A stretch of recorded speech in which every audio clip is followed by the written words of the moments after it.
patronne de Sanofi est mon invitée.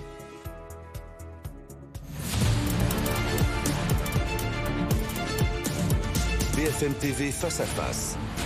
Apolline de Malherbe. Il est 8h32, vous êtes bien sur RMC et BFM TV. Impossible de commencer ce face-à-face sans exprimer un mot pour Jean-Pierre Elkabbach, qui est évidemment un modèle de l'interview, toujours curieux, toujours passionné, toujours insatiable. Et c'est avec une certaine émotion ce matin que je repense à ses encouragements, toujours pour les jeunes, avec curiosité pour tous ceux qui débutaient dans ce métier. Et donc je voudrais le saluer ce matin. 8h32 donc sur RMC et BFM TV. Bonjour Audrey de Verlois, vous êtes la patronne de Sanofi France. Votre parole est extrêmement rare. Vous venez d'ailleurs d'être nommée. On va parler donc santé, mais aussi inflation, pénurie, prix, souveraineté aussi et indépendance de la France. Patronne de Sanofi, je disais, le Doliprane, c'est vous. Le nouveau vaccin contre la bronchiolite, c'est encore vous. Et cette première question, on a traversé l'année dernière une pénurie que tous les Français, à certains niveaux, ont connu. Est-ce que vous pouvez nous dire ce matin que nous aurons du Doliprane et des vaccins pour passer l'hiver ?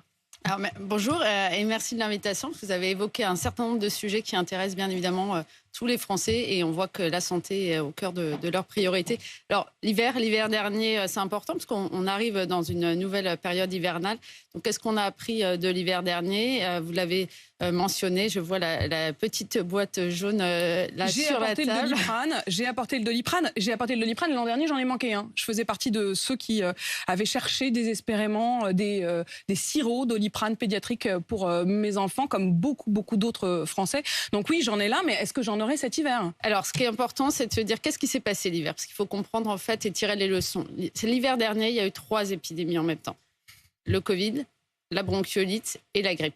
Donc, ce qu'il faut comprendre, c'est comment un industriel comme nous, on se met vraiment au service aussi de l'État et des Français pour répondre à une triple épidémie.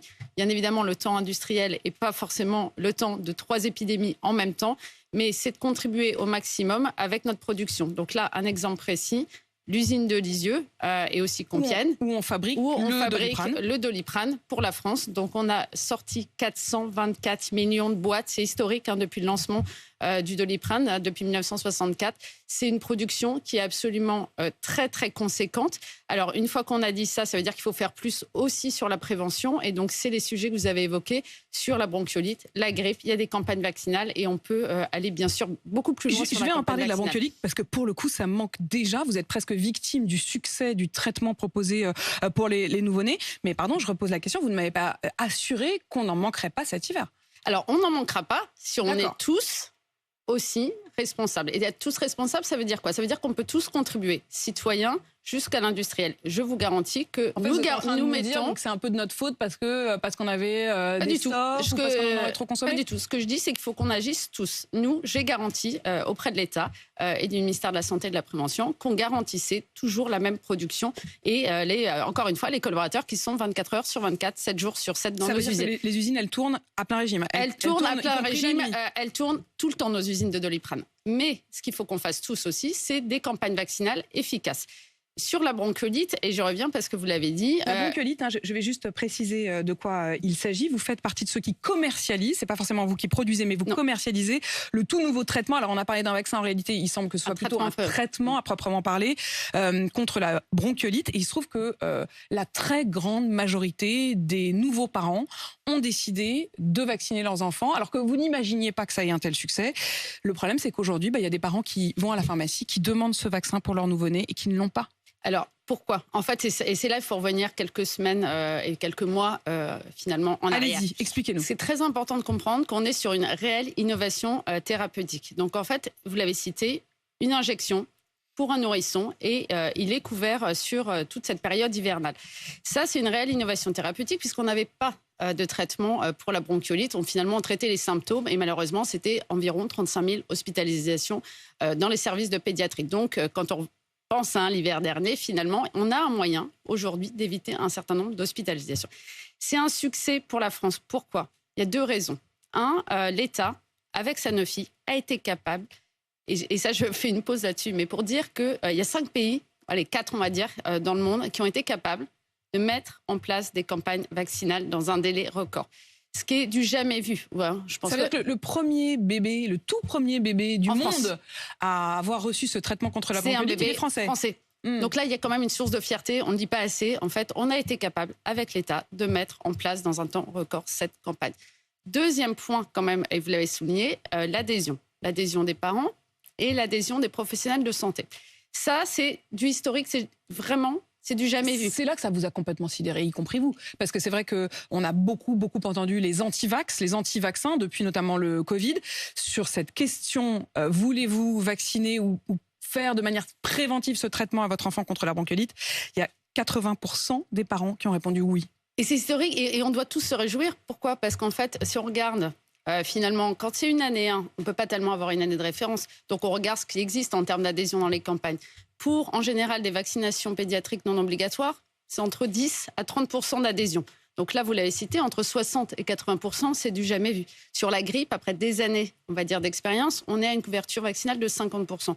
Donc, en fait, on atteint un score dont on doit tous être super fiers parce que finalement, ça donne un signe pour le futur que les craintes qu'on pouvait avoir d'une certaine minorité qui fait beaucoup de bruit, et vous avez dit, ces anti-vax, elles sont absolument infondées. Donc, c'est des vrais signes positifs pour le futur. Résultat, ok, vous pouvez vous réjouir et ça, je l'entends bien, mais le résultat, Audrey Dervellois, et je précise pour ceux qui nous écoutent, je reprécise que vous êtes donc la patronne, la présidente de Sanofi France, c'est qu'au moment où on se parle, là, ce matin, s'il y a des parents qui se disent, c'est génial, je peux avoir ce traitement pour mon enfant, ils vont se rendre à la pharmacie et ils ne pourront pas trouver ce vaccin, à tel point que le président de l'Union des syndicats de pharmaciens d'officine, Pierre-Olivier Variot, il dit c'est dramatique.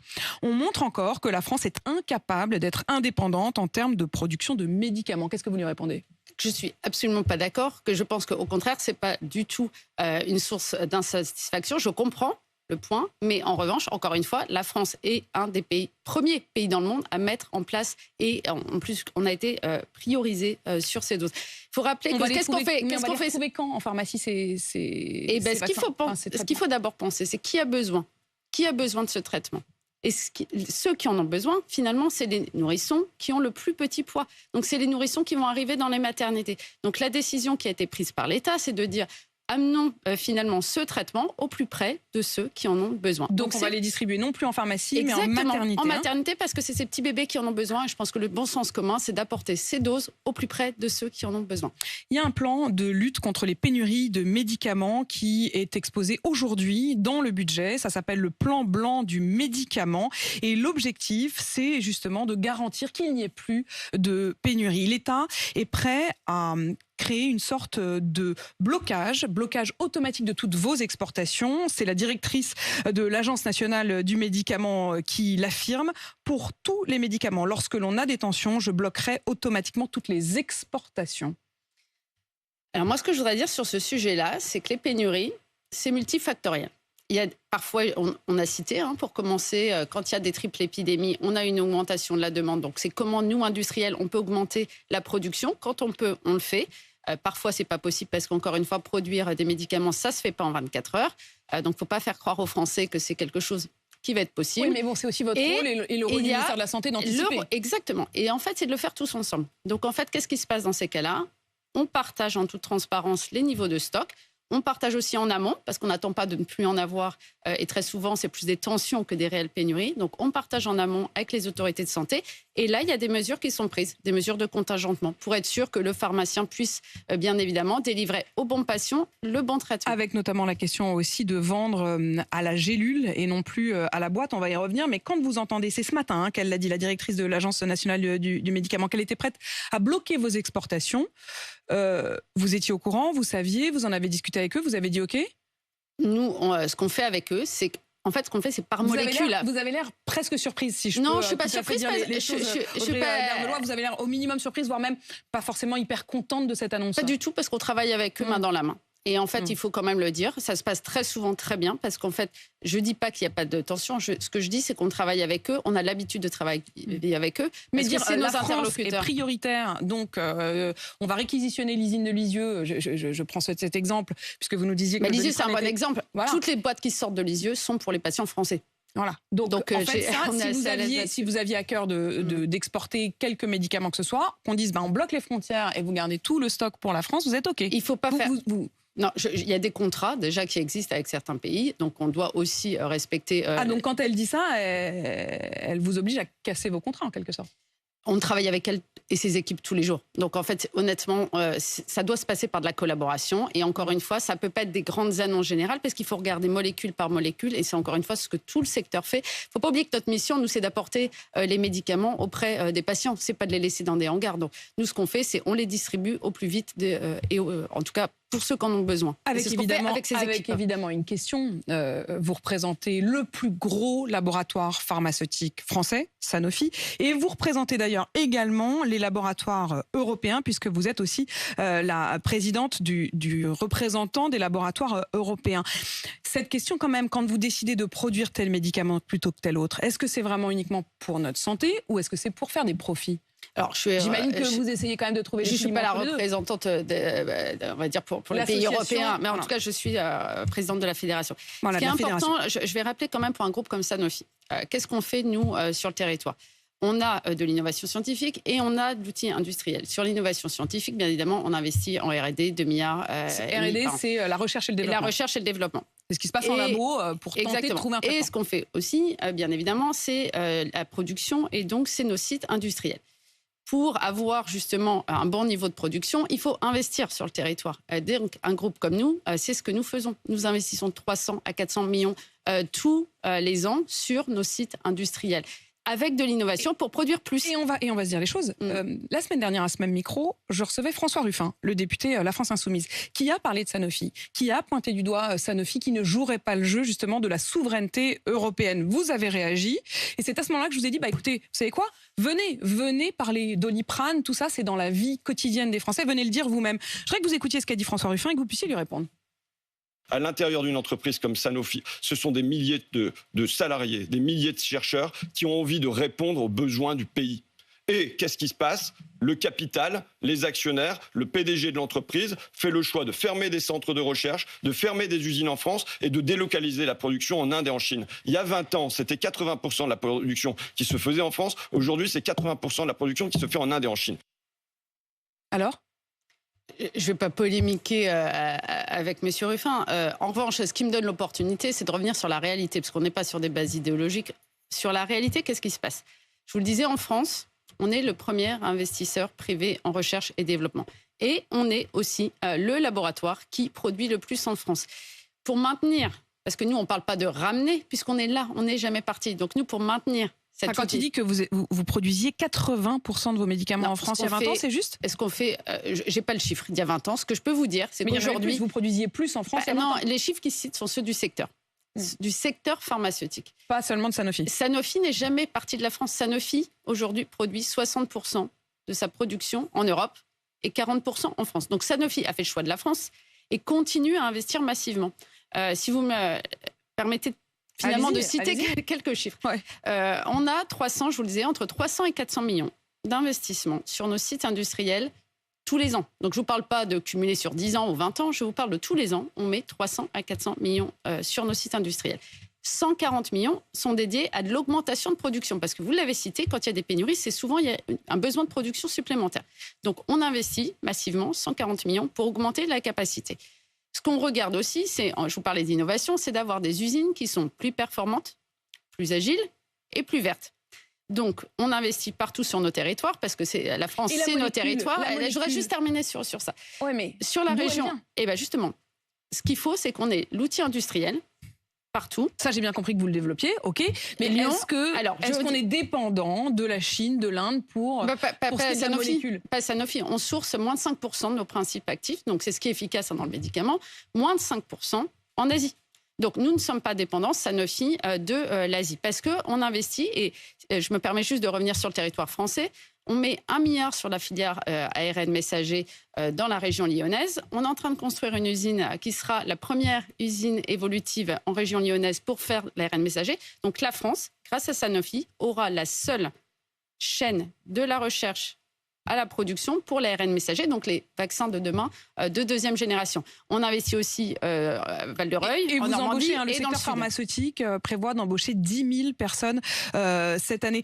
Audrey Dervelois, je rappelle donc que vous êtes la présidente de Sanofi France. Il y a quand même à un moment où il faut se dire les choses, c'est quand même l'offre et la demande. C'est-à-dire, ça a beau être la santé des Français, c'est quand même l'offre et la demande. Et quand on regarde comment sont fixés les prix, avec aussi cette question demain d'une franchise médicale qui pourrait être doublée, ça c'est pas la question pour vous, au fond c'est la question pour le consommateur du médicament, est-ce qu'il sera remboursé par la Sécu ou pas? Les prix des médicaments, ils sont donc fixés, je le disais, par les États. La France vous paye moins que nos voisins. On paye le prix des médicaments en France 50% moins cher qu'en Suisse, 37% moins cher qu'en Allemagne et 29% moins cher qu'en Italie. Est-ce que ça ne veut pas dire quand même qu'à un moment, quand on est dans une tension, vous allez aller voir le plus offrant?